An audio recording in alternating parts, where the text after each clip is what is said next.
Lisa Yasko, member of Ukraine Parliament. Dear colleagues, friends, you know, when we talk about the future of Europe as sovereignty, we should ask ourselves what were the reasons why we got to the situation as a year ago. And one of the reasons is actually the influence of Russian propaganda and disinformation. And we didn't talk about this here. But, you know, I'm also a reporter on the situation in France, on the human rights situation, on behalf of the Council of Europe. And I know how disinformation and influence on the media and politics is a big problem in France and in other countries that you represent. But now specifically, I want to ask our Italian friend, on behalf of thousands of Ukrainians who are very much concerned that while all the member states banned Russian media, in Italy, somehow, Russian media is still working.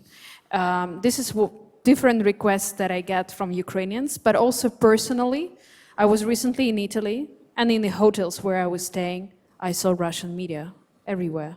Why is it so? Can we change that, please? Foreign Minister. But for the Italians to understand Russian is not easy.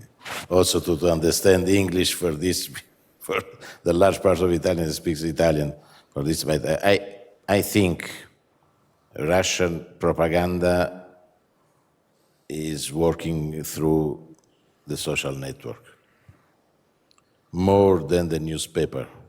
Today, the information is through the social network. For this, we are implementing the decision of the European Union on the copyright, because through the copyright it's possible to check, and because to check the situation, to have a defense of the right information.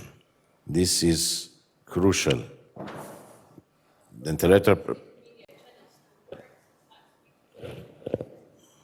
but a large, I think, there is not a Russian, frankly speaking, not a Russian propaganda. Of course, there are the journalists working in Russia, but I think that the large part, the 99% of the Italians are in favor of Ukraine. It's not, I think, for me, Russian propaganda doesn't exist in my country. It's not a problem. There are a lot of Italians here